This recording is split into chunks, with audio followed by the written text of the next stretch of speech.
majtama'a qaumun fi baitin min buyutillah yatluna kitaballah wa yatadarasunahu fima bainahum illa nazalat alaihimus sakinah wa ghasyiyatuhumur rahmah wa haffat bihimul malaikah wa dzakarahumullahu fiman indah. Tidaklah suatu kaum duduk di salah satu rumah Allah membaca ayat-ayat Allah dan sama-sama mempelajarinya kecuali turun kepada mereka as-sakinah, ketentraman dan kenyamanan. Wa ghasyiyatuhumur rahmah, dan mereka diliputi pula oleh rahmat, kasih sayang dari Allah Subhanahu wa taala. Wa haffat bihimul malaikah, dan mereka pun dikelilingi oleh para malaikat, karena malaikat suka majlis-majlis zikir dan ilmu.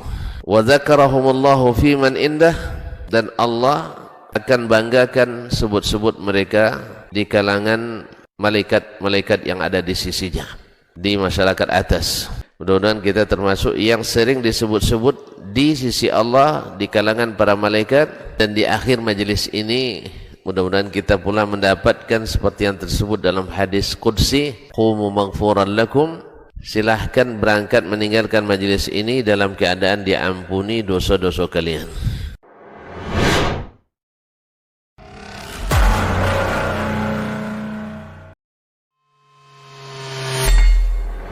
Di para sahabat itu, kaum muslimin, yang terbayang bagi mereka itu adalah infak, yang terbayang bagi mereka adalah sebuah kebahagiaan, keselamatan di akhirat yang kekal dan abadi di sisi Allah tabaraka wa taala. Semua kita boleh klaim sekarang, kamu cinta Nabi, cinta Ustaz, cinta Nabi, cinta Ustaz, termasuk saya, cinta Nabi, cinta. Kapan tahunya? Besok di akhirat. Maka apa kata Nabi sallallahu alaihi wasallam? Amalur rajuli biyadih. Penghasilan yang terbaik adalah pekerjaan yang dilakukan oleh seseorang dengan tangannya sendiri. Wa kullu bai'in mabrur, dan setiap jual beli yang mabrur. Ini aktivitas ini membantu saya di akhirat atau akan menyulitkan saya di akhirat? Kalau seandainya perbuatan itu ternyata akan menyulitkan kita di akhirat kelak, tinggalkan perbuatan itu.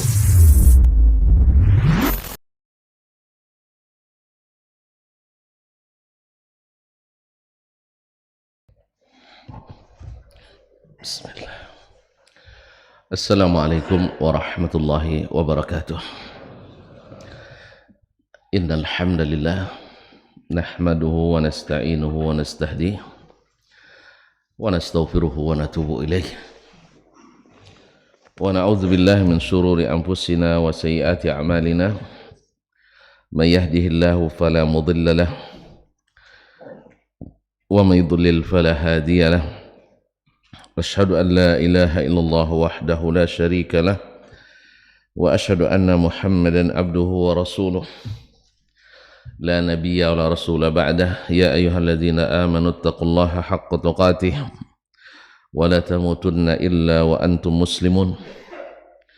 Ya ayyuhan nas ittaqu rabbakum alladzi khalaqakum min nafsin wahidah wa khalaqa minha zawjaha wa batha minhuma rijalan katsiran wa nisaa'a wattaqullaha alladzi tasaaluna bihi wal arham innallaha kana 'alaikum raqiba.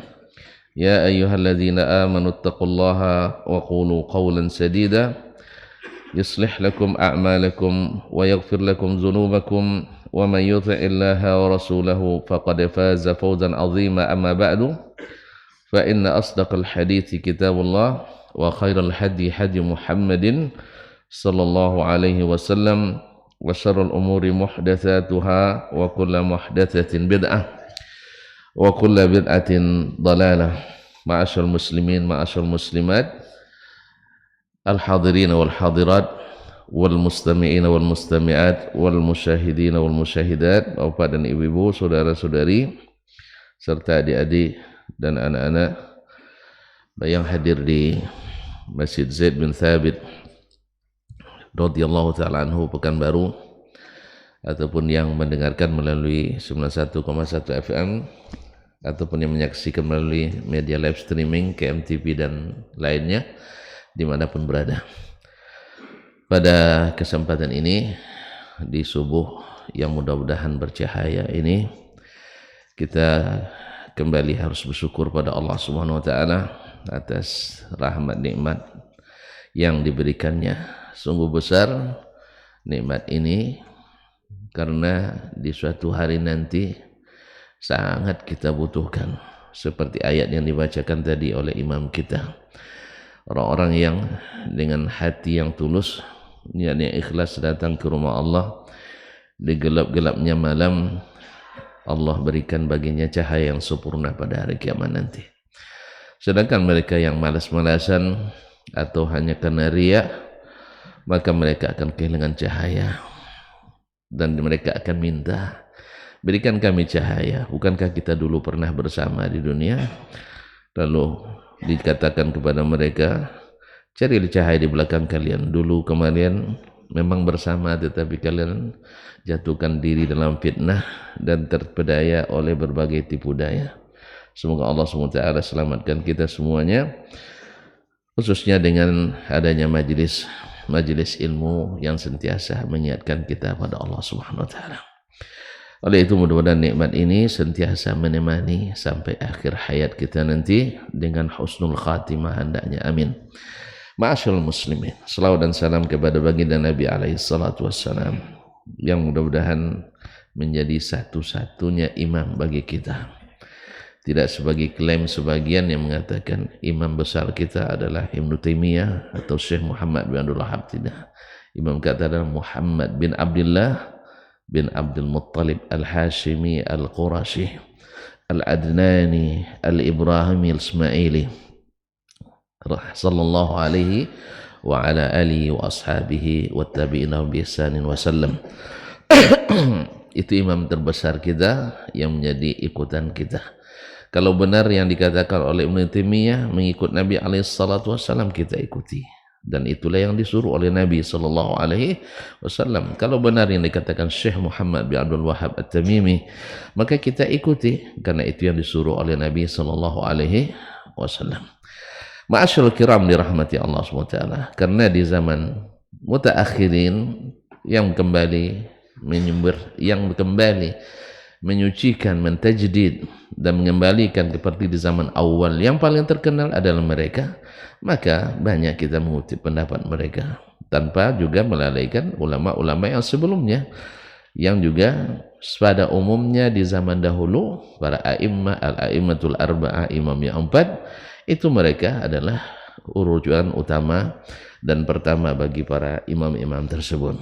Semoga salawat dan salam kepada Nabi, kepada para sahabat, para tabi'in, para a'immah, para ulama, para da'i, para kaum muslimin dan muslimat sampai hari kiamat. Ma'asyul kiram, dalam rangka melanjutkan estafet ilmu Imam Asy-Syafi'i rahimahullah, yang semoga Allah lapangkan rahmat baginya, Allah ampuni dosa-dosanya dan dinaikkan derajatnya, dan senantiasa ilmu yang diwariskannya melahirkan pahala-pahala yang menambah besar nikmat Allah kepadanya. Amin ya rabbal alamin. Kaum muslimin, masih dalam ilalul hadis, ilat hadis yang menyebabkan dalam menanggapi berbagai hadis dengan berbeda-beda sesuai dengan keadaan hadis itu sendiri. Mohon maaf, semalam sudah agak ringan rasanya, tapi pagi ini agak terasa berat lagi. Mudah-mudahan berjumpa antum meringankan kembali. Kaum muslimin dan muslimat dirahmati Allah. Masih dalam ilalul hadis. Kenapa dari satu hadis ke hadis yang lain? Kan ditanyakan pada Imam Syafi'i rahimahullah. Berbeda cara kalian menanganinya, berbeda pula kalian untuk menetapkan hukum melaluinya dan menanggapinya. Itu sudah dijawab sebagiannya oleh Imam Asy-Syafi'i rahimahullah. Dua di antaranya ada yang nasikh, ada yang mansukh, dua di antara ada yang lebih yang kuat, yang sabit, ada yang tidak sabit. Dan di antaranya ada kembali kepada pemahaman setiap orang. Bagi sebagian hadis itu bayyinah, hadis itu semuanya jelas, bagi sebagian bertentangan.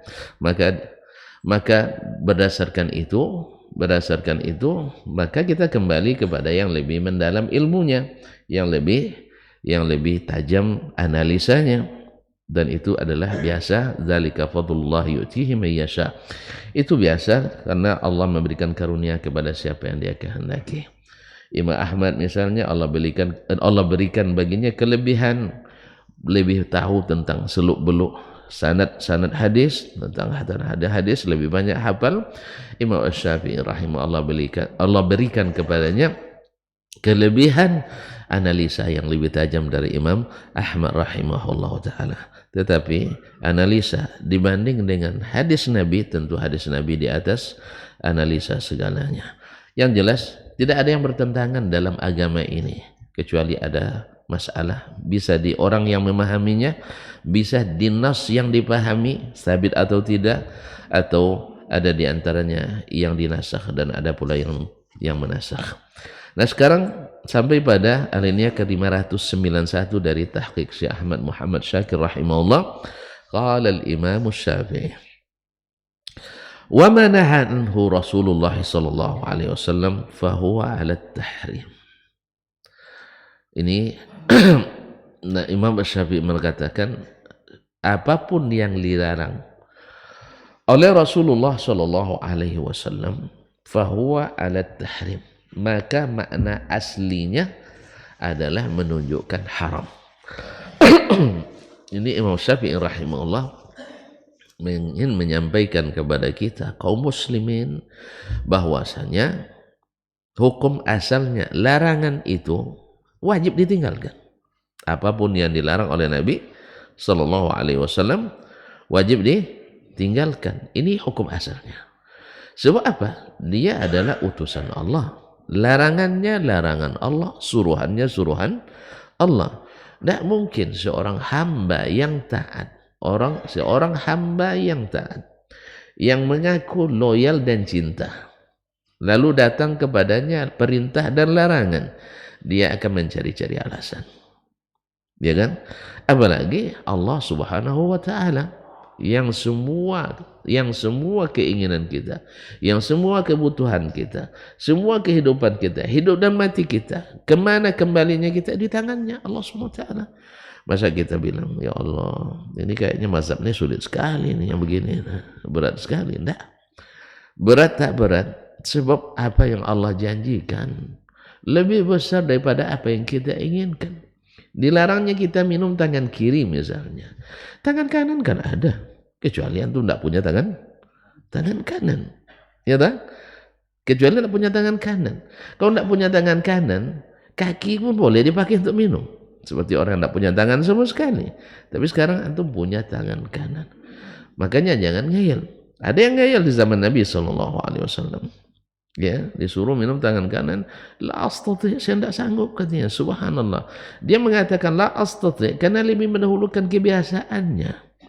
Ya, kebiasaan tidak mau dia tinggalkan. Sehingga ada terselip rasa kesombongan pada dirinya.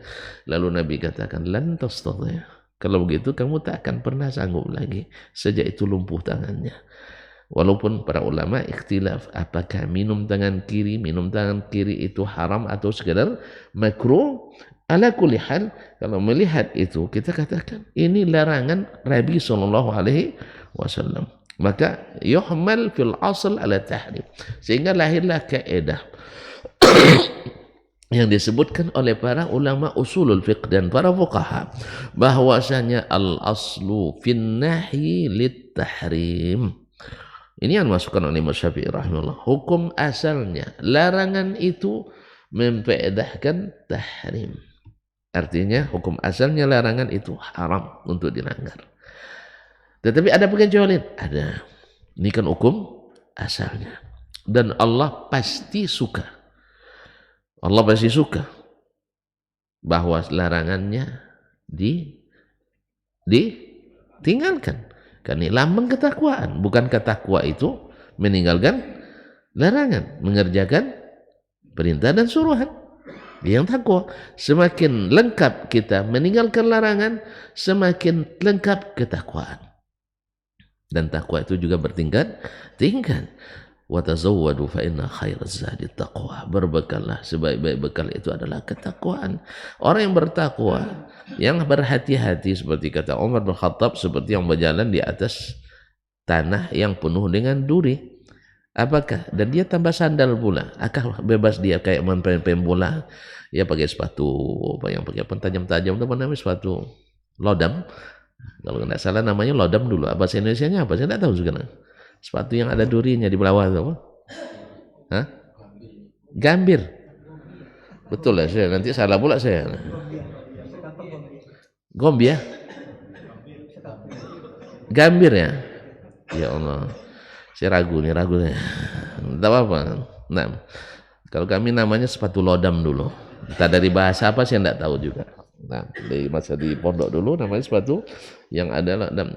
Bukan seperti itu larinya. Orang tidak bersepatu, tidak bersandal di tanah yang berduri. Itulah ketakwaan kata Umar radhiyallahu anhu. Berhati-hati. Karena memang kata ittaqa yattaqi itu maknanya berhati-hati, takut, khawatir, salah pijak, salah injak. Ini hukum asalnya. Maka kembali kepada asal ini hatta ta'tiya dalalatun au dilalatun ala annahu arada bihi ghairat tahrim, sampai ada petunjuk dalil yang menunjukkan bahwa Allah atau Rasulnya atau Rasulullah sallallahu alaihi wasallam menginginkan bukan haram, bukan mengharamkan. Sampai Nabi SAW menunjukkan bahwa yang dimaksud larangan itu tidaklah maksudnya haram, tapi maksudnya adalah bisa. Kenapa dia bilang ghairat tahrim? Kenapa dia bilang ghairat tahrim? Sebab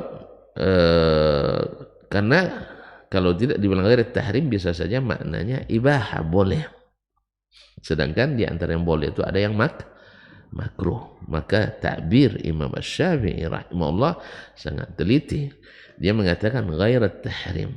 Sebab yang terbayang oleh kita al-aslu fil asya' al-ibahah. Hukum asalnya sesuatu dibolehkan. Tapi kalau sudah dilarang, apakah menunjukkan langsung mubah atau maknanya adalah makruh? Karena antara makruh dengan mubah, antara makruh dengan mubah ada bedanya. Apa bedanya? Kalau makruh tidak disukai, iya, dibenci. Kalau mubah dibolehkan. Jangan disamakan derajatnya. Ini kadang-kadang sebagian kita, masya Allah, mantap juga ya dari sisi teori ilmiah. Jangan samakan hadis dhaif dengan hadis palsu katanya. Karena hadis palsu itu jelas saya tolak. Hadis dhaif, ya coba kembali ke ilmu mustalah. Kalau tonton balik kepada ilmu mustalah hadis. Ya seperti yang disebutkan oleh Syekh kami, Syekh Abdul Karim Al-Khadir dalam kitabnya Al-Hadithud Dhaif, tentang hadis dhaif lengkap itu. Ya, memang ada ulama yang mengatakan tidak disamakan hadis dhaif dengan hadis palsu. Betul dari sisi dirasa hadithiyah, tapi di sisi prakteknya, muaddanya, fahwanya, faedahnya, hasil dari pelajaran itu bahwa al-hadithud dhaifu, kalau diklasifikasikan oleh para ulama mustalah, bahwa hadisun dhaifun, hadis dhaif itu termasuk hadis ditolak atau hadis diterima? Hadis diterima, atau diterima dengan syarat? Yang diterima dengan syarat ya sahih dan hasan, melengkapi syarat. Kan syarat diterima, kan ada syarat, sudah ada syarat diterima. Ittisalus sanad, adalatul ruwat, apa lagi Pak ini? Baru dua saya sebutkan. Dhabtur ruwat, adamus syuzuz, intifa'ul illah. Nah, yang sahih dan hasan selamat melengkapi syarat ini. Yang dhaif terindikasi dan terendus tidak melengkapi syarat. Yang sudah diterima sekalipun lalu terendus tidak melengkapi syarat, mesti dites. Dites ulang, disuruh melengkapi syarat. Masya Allah, tabarakallah. Tentu tidak pernah kena tes ulang nampaknya. Iya lah, dah diterima, dah jadi, lalu ternyata syaratnya tidak lengkap, kan digugat orang. Tidak tahu, untung alhamdulillah tidak tahu. Kan digugat, iya kan? Digugat. Apa sebab? Syaratnya tidak lengkap.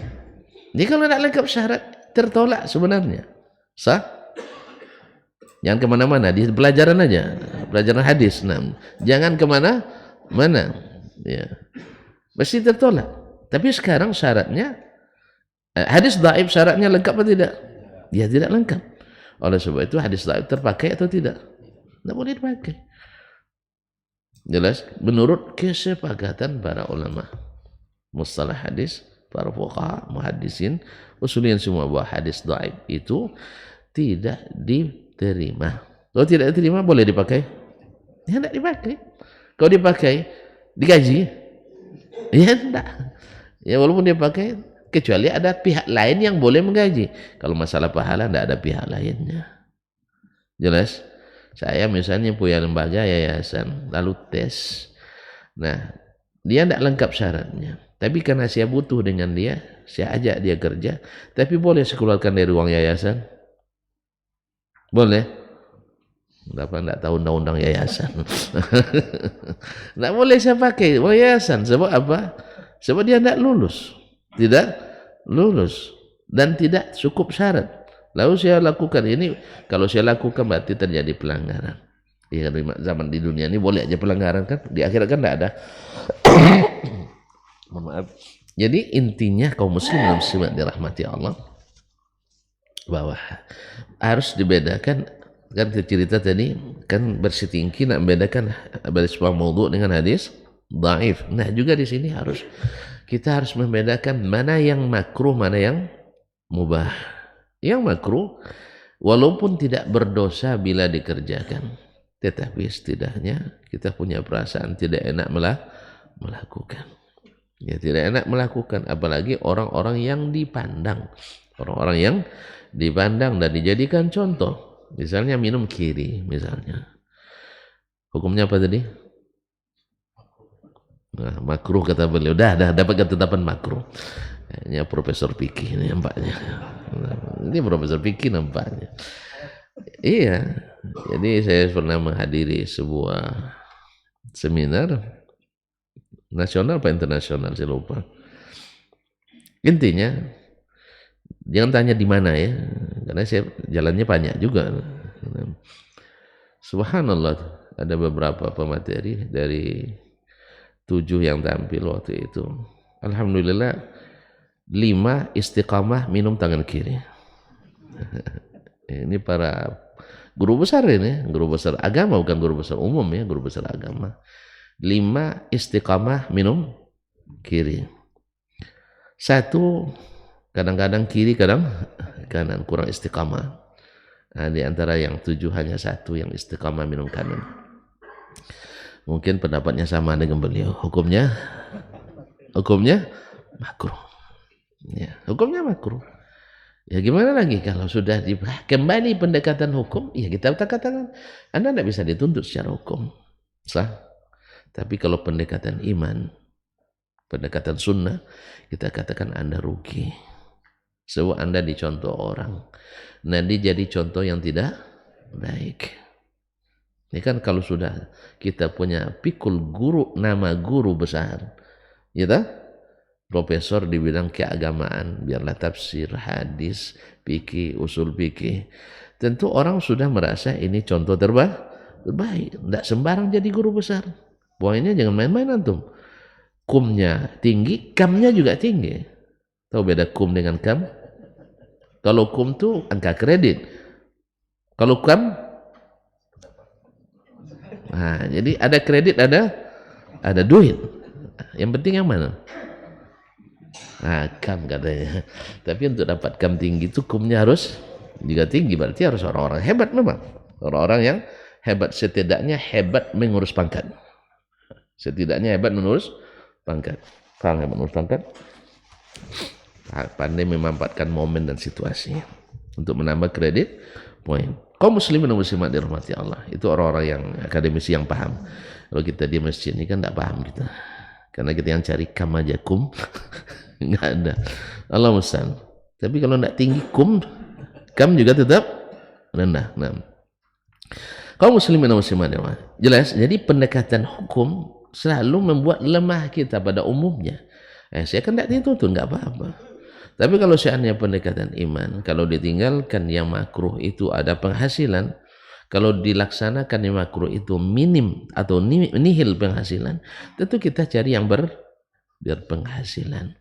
Kecuali dalam kondisi yang tidak bisa kita tinggalkan, misalnya, misal Pak Edi, ya, saya dulu lama puasa, makan al-janakil wal fatayat, makan jengkol dan petai. Itu bahasa Arabnya tadi, al-janakil wal fatayat. Nah, jengkol jamaknya janakil. Iya, fatai jamaknya fatayat. Nah, lama, hampir 20 tahun. Kemudian saya salah baca, tidak sengaja Pak. Ketika jengkol kemarin booming, ya kan naik harga kan, sampai di Jakarta lebih 100.000 sekilo. Tidak pernah Pak dengar. Jadi saya curiga, penasaran kok bisa setinggi ini harganya, mengalahkan harga cabai kan? Cabai ialah kebutuhan pokok orang Indonesia. Akhirnya saya bolak-balik ke sana, saya temukan buku lama dibeli oleh istri dulu, manfaat buah dan sayur untuk kehidupan.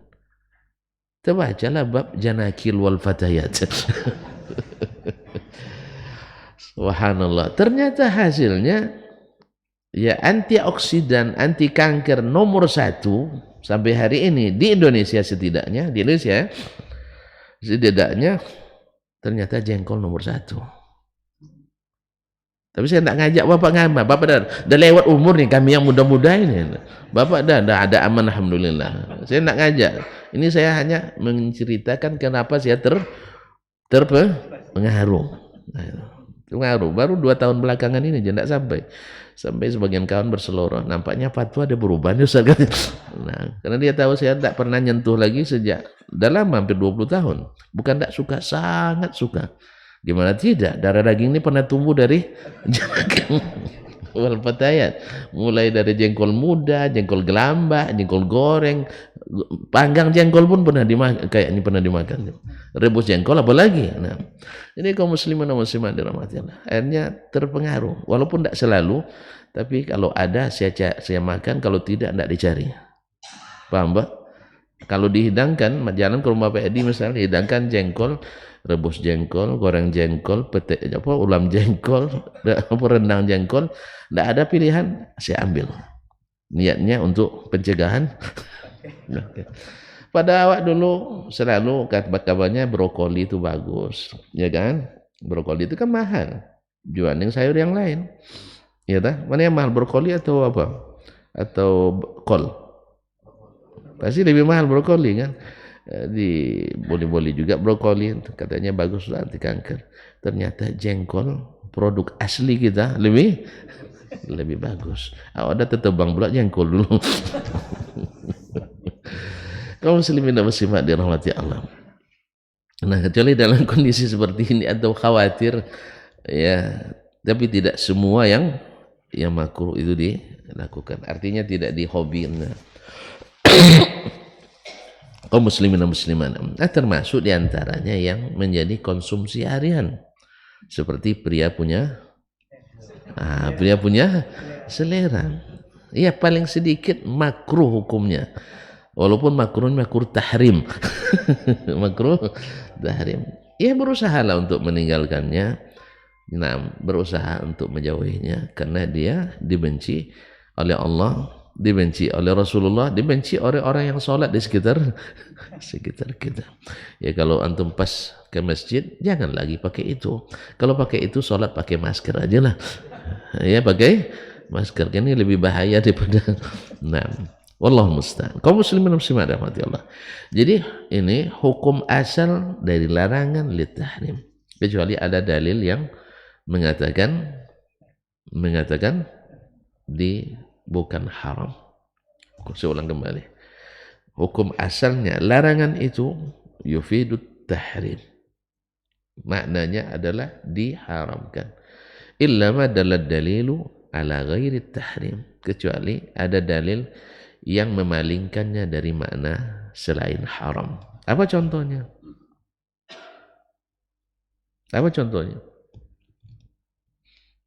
Semuanya itu ya. Misalnya tadi minum tangan, ada dalil boleh kan? Tidak ada. Berarti tetap makruh kata beliau. Baik, ala kulli hal dia bilang makruh. Nah, atau minum sambil berdiri. Nabi melarang sahabat minum berdiri dalam hadis Anas radhiyallahu taala. Nah, Rasulullah sallallahu alaihi wasallam ayyashrab ar-rajulu qa'iman. Nabi melarang seseorang minum dalam keadaan berdiri. Namun hadis Ibnu Abbas radhiyallahu anhu menerangkan anna Rasulullah sallallahu alaihi wasallam syariba Zamzam qa'iman. Rasulullah SAW minum Zamzam dalam keadaan berdiri. Dari sini sebagian ulama mengatakan ini dalil menunjukkan bahwa minum berdiri tidak haram. Yang lain, ulama yang lain yang mengatakan tetap haram, memaknai hadis ini tidak sarif, tidak memalingkan dari mana haram. Menurut mereka, Nabi minum Zam-Zam dalam keadaan darurat. Apa sebab? Karena orang musim haji. Musim haji ramai. Kalau sempat dia sebab beliau duduk di tepi telaga, salah-salah orang ramai main tolak-tolakan, nanti tercebur pula Nabi ke dalam Zam-Zam. Maka Nabi berdiri. Nah, misalnya ini tafsir sebagian ulama, karena ramai takut nanti Nabi SAW terinjak oleh orang. Ya, orang yang semua kena berdesakan nak ketemu Nabi SAW. Maka Nabi minum dalam keadaan berdiri. Atau sebagian lagi menakwilkan maknanya dengan khusus air Zam-Zam. Maka minumnya dengan keadaan berdiri. Sebab Zam-Zam itu tidak ada mudaratnya sama sekali. Bahkan dia jadi obat dan jadi makanan sehat. Sedangkan tafsir sebagian ahli kesehatan minum keadaan berdiri bisa merusak lambung karena air langsung terjun bebas. Ini pada air Zam-Zam tidak berlaku menurut sebagian ulama yang mengatakan minum berdiri tetap haram. Tapi sebagian lagi mengatakan hadis ini menunjukkan bahwa minum itu dalam keadaan berdiri, baik Zam-Zam maupun bukan, tetap boleh, tapi tidak menjadi adab yang dianjurkan oleh Nabi SAW. Karena apa? Karena yang lain bilang lagi bertentangan perbuatannya dengan perkataannya, maka perkataannya lebih didahulukan. Perkataan Nabi lebih didahulukan. Jadi keadaan umum dari Nabi SAW adalah larangan minum tangan kiri, dan sekali, sepertinya hanya sekali Nabi SAW dilihat minum dalam keadaan berdiri, yang sampai kepada kita. Wallahu ta'ala alam. Taib, kaum muslimin dan muslimat. Contoh lain.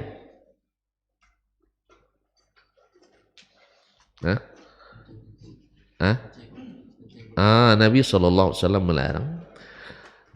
melarang sahabat dalam buang air dalam keadaan berdiri.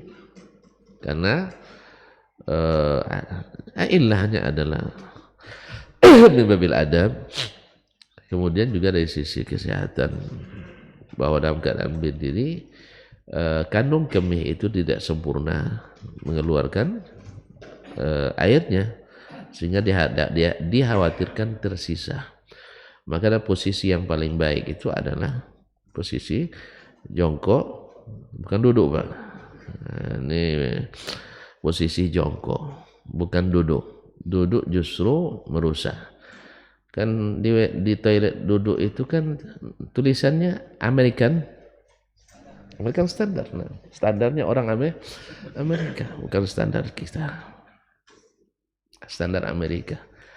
Tonton tahu nggak orang Amerika itu suka baca koran di Thailand? Nggak tahu. Ya, karena toiletnya besar memang. Bahkan sebagian mereka kamar tidurnya ada dalam toilet.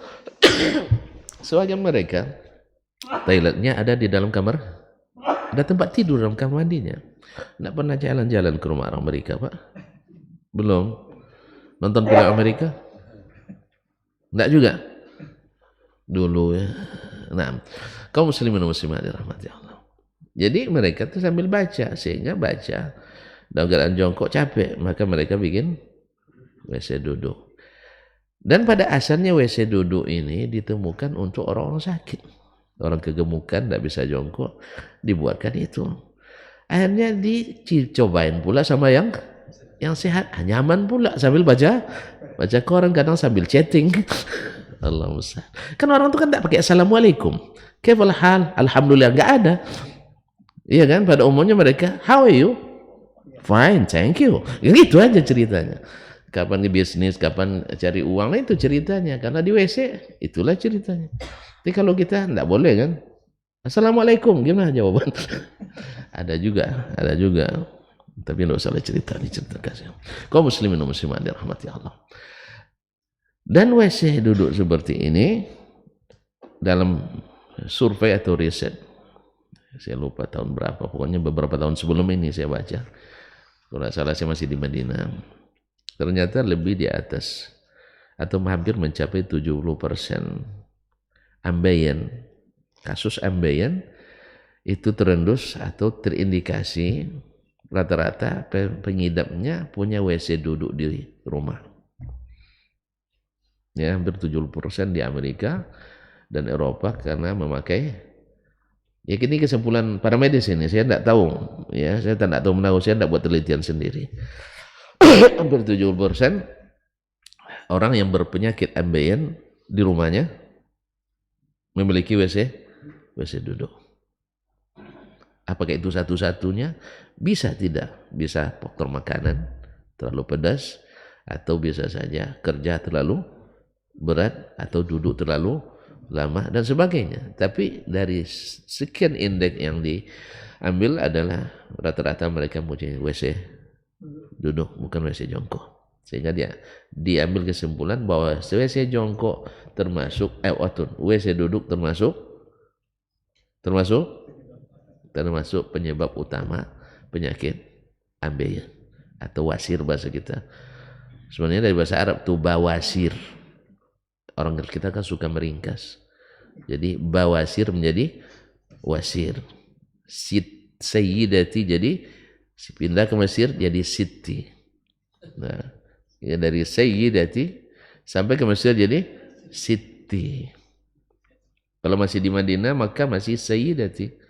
Tapi kalau pindah ke Mesir jadi Siti. Sampai di Indonesia Siti. Nah, jadi Siti Aisyah, Siti, pokoknya ada Siti Fatimah, itu kan tinggal Siti. Nah, sampai kampung saya tinggal Ti. Nah, ya kan berarti tambah singkat. Memang kita jago meringkas. Jadi kaum muslimin dan muslimat dirahmati Allah SWT. Jadi WC duduk Pak tidak sehat. Oleh sebab itu para pengelola tempat-tempat umum, ini saya juga menganjurkan pengelola tempat-tempat umum tak usah pakai WC duduk, kecuali 1 dari 10 atau 2 dari 20. Sebab apa? Negeri kita WC basah, bukan WC kering. Kalau orang barat tuh pakai lap saja, habis koran dibacanya, jadikan lap. Jelas. Mereka pakai lap, tidak pakai basuh. Makanya pergilah tuan-tuan nanti ke Singapura. Bingung tuan-tuan nak cebok di situ. Sah? Tidak pernah? Pernah kan? Kalau pergi ke Singapura, tidak usah ke Amerika dulu. Mana gayung tak ada gayung. Semprot air tak ada. Akhirnya apa yang dipakai? Di shower WC-nya di apa? Di situnya dimasuk. Bingung, tidak ada air. Banyak yang tidak ada air di situ. Atau kadang ada air tapi tersembunyi, tidak tahu kita caranya. Ada air tapi susah kita memakainya. Di samping diputar, salah putar muncul ke muka. Ini rata-rata yang baru coba itu kena siram mukanya atau bajunya. Apa wuduk di WC bang? Tidak wuduk, salah putar tadi. Awak lupa pula kasih tahu kan. Nah, jadi dia coba dulu, khususnya bapak-bapak atau ibu-ibu ya. Apa ya cari air Ustaz katanya. Di mana ada air Pak. Tidak ada katanya. Coba bukan kan, hanyalah bahasa Palu. Jadi kaum muslimin dan muslimat. Jadi mereka rata-rata WC-nya WC kering. Nah kita dipakai itu WC basah. Habis itu sebagian orang naik sepatunya ke atas. Ini mohon maaf, kita belum sampai ke budaya itu. Mari sampai ke budaya. Mohon maaf ini bahasanya agak kurang bagus ya. Biasanya lu di urat pohon durian. Jadi kalau bahasa kampungnya kayak gantung gitu ya. Jadi suka menggantung. Jadi kalau walaupun ada WC duduk dia tetap naik. Kalau sudah naik sepatu, siapa yang akan duduk lagi? Diikuti yang lain naik. Jadi naik ke atas, lagunya berubah, naik ke atas toilet jadinya. Akhirnya ini sangat berbahaya. Sangat berbahaya kalau terjadi pecah, maka akan luka parah. Makanya jangan sekali-kali naik ke atas WC duduk, apalagi yang beratnya seperti berat-berat Pak Edi ini ya. Ya, dia ditunjuk di sana tapi ke sini baliknya Pak ini. Nah, yang berat-berat badan berbahaya. Yang kedua, rata-rata orang kita tidak biasa membersihkan WC setelah selesai. Masya Allah, saya perhatikan umumnya kita bila wudhu kerannya buka habis, tapi di WC tutup habis. Sangat berhemat di WC, di wudhu sangat boros. Sebenarnya itu balik, di WC harus sedikit boros, maksudnya harus sampai hilang dan bersih. Sebab di wudhu tidak bau, di WC bau, apalagi sampai menghisap pria punya selera di dalam. Ini kaum muslimin muslimat, di WC jangan berhemat. Saya bilang jangan berhemat dengan makna bukan pula di satu kula habis, tidak, tapi harus benar-benar bersih. Bahkan kotoran orang yang tinggal sebelum kita masuk pun harus kita bersihkan. Ini adab kita, sebab akan dipakai oleh orang lain. Kalaulah Nabi melaknat orang yang buang hajat di tempat persinggahan orang, kan di pohon kayu tempat orang berlindung lalu buang hajat, itu terlandat orangnya. Atau di tepi jalan yang orang lewat terlandat orangnya. Apalagi di tempat orang yang akan lama duduk di dalamnya. Apalagi yang punya penyakit asam urat. Bukan, ya agak lama di toilet misalnya, karena dia termasuk yang kena wasir, kadang kan agak lama di dalamnya. Nah itu tersiksa oleh bau yang tidak sedap. Sebab kalau sudah tinggal cukup lama melekat ke lantai, susah kalau tidak digosok. Tapi kalau masih baru itu sangat mudah. Maka tidak sedikit bekas-bekas itu berbulan-bulan tidak hilang. Apa sebab? Yang cleaning service-nya tidak ada. Yang di cleaning service ada saja masih juga kadang-kadang bau itu ada, apalagi yang tidak ada sama sekali. Jadi sekali lagi, kalau berwudu kalau nak boros pakai air bukan di wudunya tapi di WC-nya. Walaupun boros tetap tidak bagus, tapi maksudnya harus sampai benar-benar hilang sehingga orang nyaman. Yang parahnya itu awak pula yang tertuduh kadang-kadang. Iya, orang lain yang berbuat, awak yang tertuduh. Ya, saya pernah di toilet karena pakai jubah kan, rupanya ada yang pakai jubah sebelum saya. Ceboknya di lantai. Ya, akhirnya langsung ditegur sama sebelum masuk. Pak, jangan cebok di lantai ya, enggak katanya. Apa sebab? Berlaku kias. Kias seperti yang kita pelajari sekarang, bahwa orang yang berjubah ini bahaya nih. Bahwa orang berjubah ceboknya di lantai dan airnya sedikit. Saya tidak tahu siapa yang berjubah itu.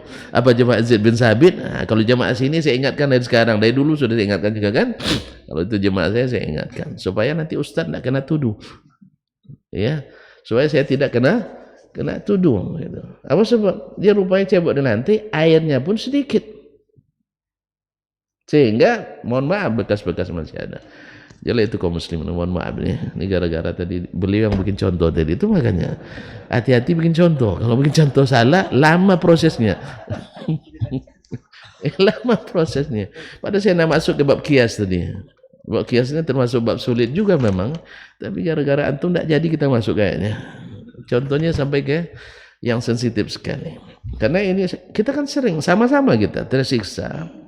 Ya mungkin sebagian besar kalau yang tidak ngaji, sebagian besar yang tidak ngaji, atau sebagian besar salah terima gaji. Tidak boleh pakai air Kan di situ pakailah air secukupnya. Bahasanya kadang hematlah memakai air. Jadi salah terjemah hemat itu. Ya, sama kadang-kadang sebagian kita staf ini kadang salah terjemah juga. Pada suatu acara, awak pimpinan acaranya, lalu oleh yang di bawah koordinatornya bilang ini parkirnya Pak Bupati. Rupanya parkir awak sebagai ketua tidak siapkan. Parkirlah kita di situ. Datang satpamnya, Ustadz ini parkir Bupati. Ini nak dicabut SK itu gimana? Iya, Bupati itu tidak jadi acara kalau kita nggak ada. Terus parkir kita di mana? Suruh jauh-jauh. Nah, ini salah terima perintah. Jadi koordinator di bidang parkir, koordinator di bidang apapun juga harus paham. Bukan hanya paham bahwa satu kata tidak. Ada seperti ini juga, hukum asalnya tahrim tapi ada pengecualian. Jadi harus pandai menterjemahkan. Maka pandai menerjemahkan, bukan mentah-mentah saja. SK yang melarang itu di tangan saya. Iya. Bupati, kalau saya tidak ada, Bupati tidak jadi acara. Masa parkir saya disuruh parkir di luar? Kan tidak masuk tuh. Sama dengan suatu hari juga saya diundang oleh wali kota, tapi yang sudah meninggal, bukan yang sekarang. Bukan yang sekarang, biar tidak kena apa pula nanti. Nah, rahimahullah ta'ala. Dia juga tidak tahu menahu tuh, orang bawaan saja. Janji setelah maghrib, tapi tiba-tiba mereka merubah acara setelah asar. Ada acara tambahan. Lalu telepon oleh ajudan, Ustaz di mana? Saya baru pulang kuliah. Pak wali kota dah datang. Kan janjinya kemarin setelah maghrib. Iya Ustaz, tapi Pak wali kota bawa sekarang juga. Nanti pada maghrib tinggal ceramahnya katanya. Oh, kalau gitu saya tidak siap, saya baru mau menuju rumah ini. Nanti insya Allah 15 menit jelang maghrib saya datang. Untung juga saya datang, acara macam-macam. Nah, saya tidak bisa sekarang, saya baru karena acaranya pada maghrib, saya kuliah sampai asar sebenarnya. Ini baru selesai. Kan tidak mungkin lepas kuliah dari pagi sampai bau napo kita nanti. Nah, akhirnya sampai di sana, udah parkir, udah penuh sampai ke Suman HS, sampai kantor gubernur. Kan itu mesinnya. Nah, akhirnya saya pikir kalau parkirnya di sana, berapa lama lagi saya berpeluh-peluh nanti, habis berpelukan pula sama Pak Wali Kota. Udah mungkin. Akhirnya saya bilang di dalam masih lapang. Akhirnya minta izin masuk ke Satpol PP-nya yang mengawas. Dia bilang tidak boleh masuk Pak. Saya jelaskan, saya penceramah yang diundang oleh wali kota. Iya Pak turun di sini, parkirnya aja di sana. Saya melalakin ya sedikit. Saya tidak pandai juga melalakin. Saya bilang, mobil Pak Sianu di dalam apa tidak? Ya, ada Pak. Saya sebut nama Pak wali kota kan. Nama mobil Bang Sianu di dalam, ya di dalam. Kalau di dalam mobil saya harus masuk. Kalau tidak acara nggak jadi. Ya, kalau situ saya pulang. Kamu yang tanggung jawab. Terpaksa dikasih masuk. Nggak mungkin lah. Awak penceramah tapi tidak disiapkan parkir. Itu tidak benar itu. Tidak benar. Walaupun di tingkat wali kota kalau cara seperti ini tidak benar. Ya masa penceramah kecuali saya tamu biasa. Ini penceramah. Jelas saya sudah pengurus masjidnya juga lebih harap wali kota yang datang daripada ustaz. Karena beda, wali kota bawa duit, ustaz ngambil. Okay. Serius ini, teman-teman yang suka yang nggak bawa duit tuh yang ngambil duit. Ya wali kota kan ada anggarannya, ustaz kan tidak ada anggarannya. Coba ustaz jadikan wali kota, lebih banyak ustaz bawa nanti. Kan begitu bang? Ya, wali kota bawa duit bukan duit dia. Ada juga duit dia bang, ada. Cuman dia kan pergi ke sana ada SPPD-nya. Ya, ada lamsumnya. Ada, pokoknya banyak lah. Pandai lah, makanya orang berebut nak jadi kota karena itu memang. Jarang orang berebut jadi ustaz. Kecuali di musim-musim tertentu.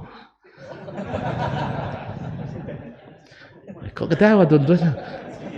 Hah?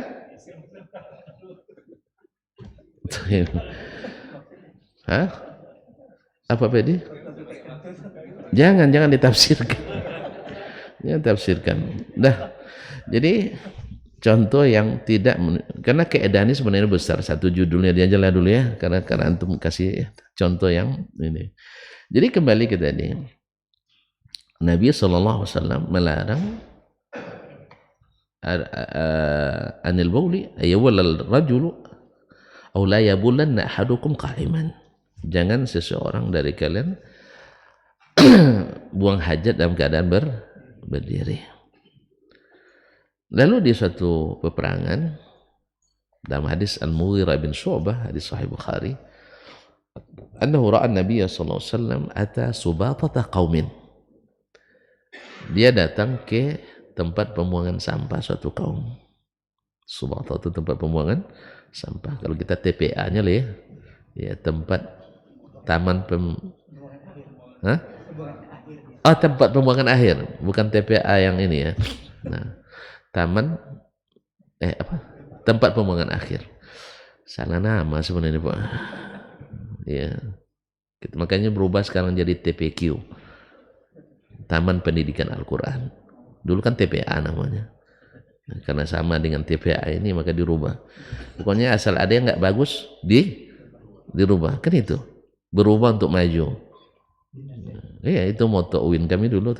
Ya, tagayyur nahwa taqaddum, berubah untuk maju. Kalau bagus TPA dulu, tapi ketika diambil oleh sampah kita rubah jadi TPQ, Taman Pendidikan Al-Qur'an. Jelas Pak? Jadi apapun yang kurang baik dirubah saja. Bapak enggak nyambung. Jadi apapun yang kurang baik selama ini siap untuk berubah. Dulu biasa minum kiri, sekarang berubah jadi minum kanan. Dulu kurang sunnah, sekarang sunnah. Dia aja yang sunnah. Nah, kaum muslimin dan muslimat dirahmati Allah. Dulu kurang rajin, sekarang tambah rajin. Taib. Lalu Nabi terlihat fabala qa'iman. Lalu beliau berdiri sambil buang hajatnya, hajat kecil. Nah, sebab ulama jumhur mengatakan ini tanda bahwa larangan tadi tidak menunjukkan haram. Tidak menunjukkan haram, tetapi hanya menunjukkan ghairul haram. Ghairul haram di sini apakah mubah atau makruh? Kan pasti ada kan berubah. Ada yang mengatakan mubah, ada yang mengatakan makruh. Dan masih tetap ada yang mengatakan haram. Masing-masing akan punya hujjah dari dalil yang sama. Maka di antara asbabu khilafil ulama, di antara sebab terjadi ikhtilaf di antara ulama adalah perbedaan mereka memahami dalil. Oleh sebab itu kalau masalahnya khilaf, kita harus tidak boleh kalab. Tidak boleh kalab. Sampaikanlah seperti yang apa adanya, bahwa Nabi pernah buang hajat kecil sambil berdiri. Hukumnya apa? Ada yang bilang tetap haram, ada yang bilang hukumnya makruh, ada yang bilang mubah. Nah, coba pilih yang mana? Kembali lagi ke yang tadi, hukum asalnya larangan itu, ya, lupa Bapak sebelum saya sebutkan, ditinggalkan. Ini kan hukum fikih, ini hukum fikih. Kita hukum iman nih. Hukum iman larangan itu tinggalkan. Kecuali ada hal yang membuat kita tidak bisa meninggalkannya. Misalnya ya seperti yang terjadi Nabi SAW, dia buang hajat dekat pembuangan sampah. Tempat sampah itu bersih apa kotor biasanya? Ya kotor. Jadi dikhawatirkan bahwasanya bila buang hajat di tempat yang kotor akan muncrat yang kotor. Jelas Pak? Berarti boleh berdiri karena takut nanti pakaian Nabi kena kotoran yang ada kemungkinan najis di situ. Karena yang namanya kotoran sampah bercampur semuanya. Apalagi di zaman sekarang. yang pempes di situ juga, yang ini di situ juga, ini di situ juga, semuanya. Bahkan mohon maaf, yang bangkai tikus pun kadang masuk juga di tong sampah dan sebagainya. Baiklah kaum muslimin dan muslimat. Oleh sebab itu sebagian mengatakan Nabi berdiri sini ilahnya atau sebabnya adalah karena tempatnya yang tidak bersih, takut mengotori pakaian beliau. Berarti mereka tetap mengatakan dilarang berdiri. Ala kulli hal, maka kalau bahasa fikih kita katakan bila ada orang yang buang hajat sambil berdiri, maka kita katakan tidak masalah menurut hukum yang dia pahami. Tapi kalau bicara bahasa iman, kita tegur dia, akhi, Nabi SAW melarang buang hajat sambil berdiri. Lalu kita jelaskan, mungkin dari sisi kesehatan juga kita jelaskan bahwa lebih sehat bagi testis kita, lebih sehat dan sebagainya. Kalau dia terima, oh ini kan antum kenapa larang? Ini kan makruh cuma hukum. Enggak, saya tidak melarang, hanya menyampaikan saja. Kan beda melarang dengan menyampaikan. Dulu, ini kan kasus pertama saya pulang ke Indonesia nih.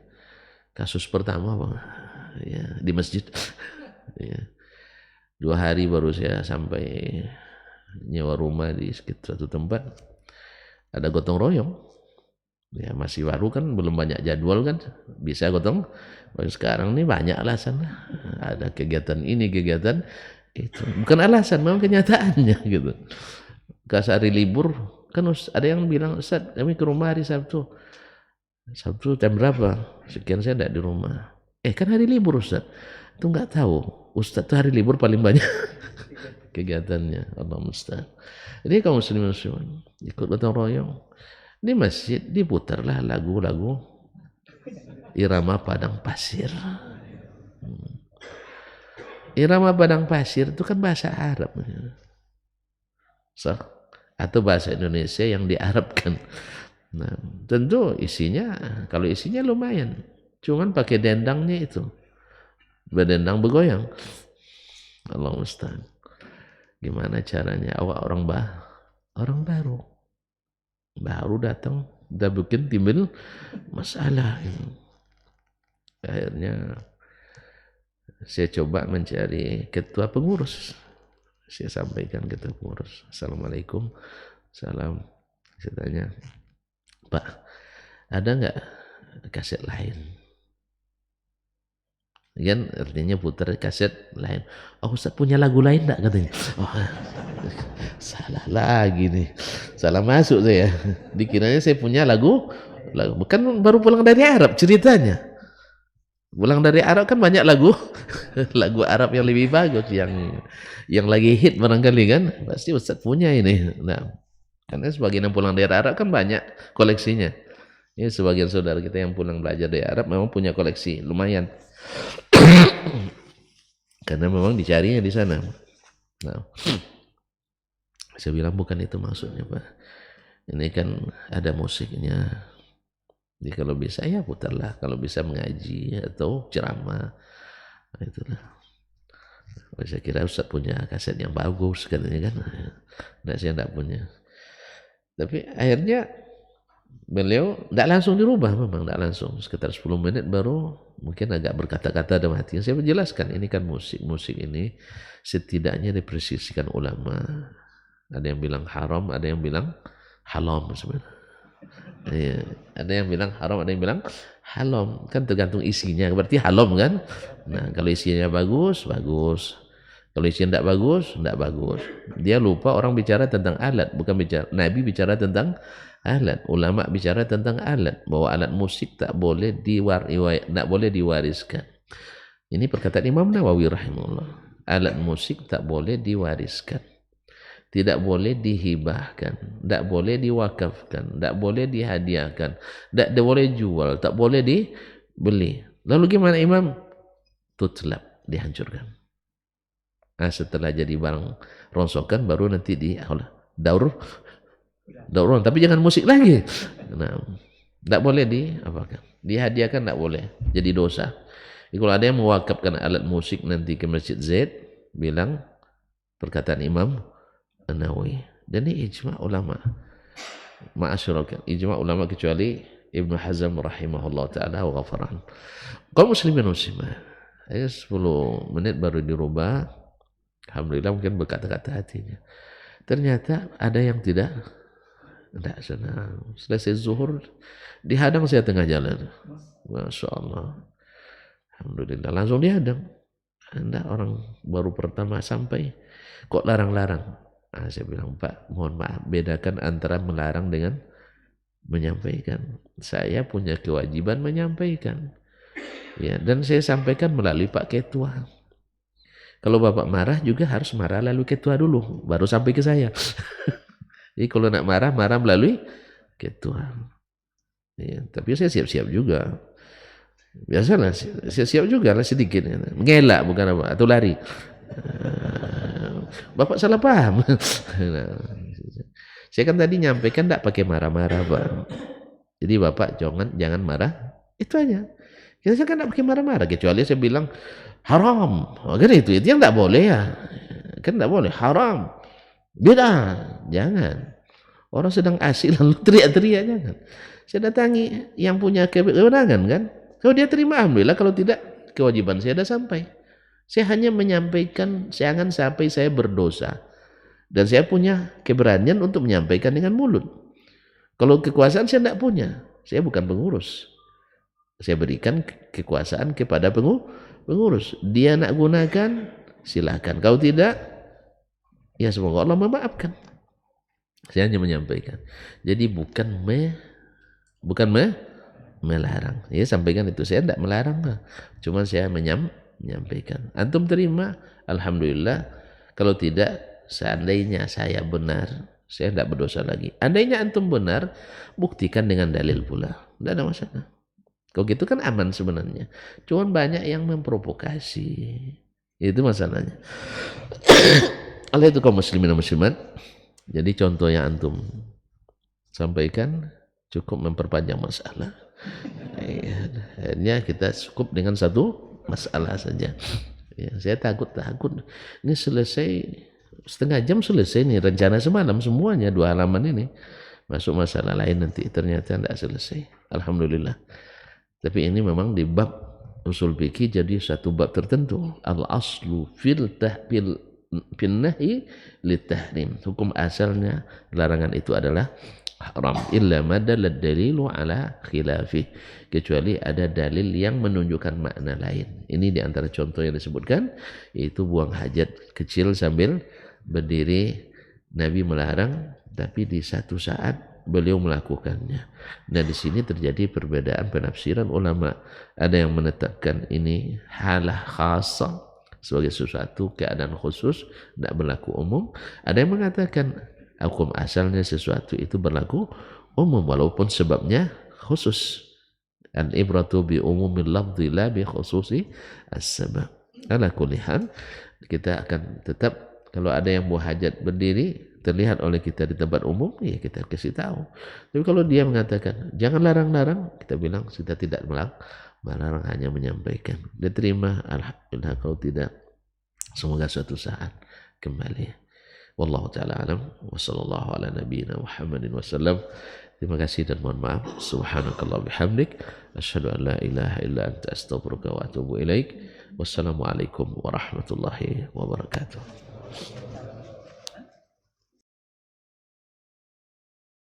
Majtama'a qaumun fi baitin min buyutillah yatluna kitaballah wa yatadarasunahu fima bainahum illa nazalat alaihimus sakinah wa ghasyiyatuhumur rahmah wa haffat bihimul malaikah wa dzakarahumullahu fiman indah.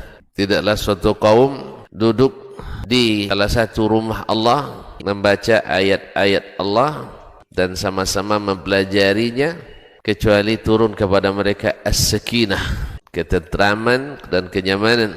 Wa ghasyiyatuhumur rahmah, dan mereka diliputi pula oleh rahmat, kasih sayang dari Allah Subhanahu wa taala.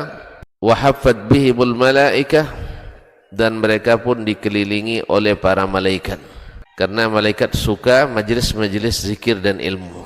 Wa dzakarahumullahu fiman indah, dan Allah akan banggakan sebut-sebut mereka di kalangan malaikat-malaikat yang ada di sisinya di masyarakat atas. Mudah-mudahan kita termasuk yang sering disebut-sebut di sisi Allah di kalangan para malaikat, dan di akhir majelis ini mudah-mudahan kita pula mendapatkan seperti yang tersebut dalam hadis qudsi, qumu maghfuran lakum, silahkan berangkat meninggalkan majelis ini dalam keadaan diampuni dosa-dosa kalian.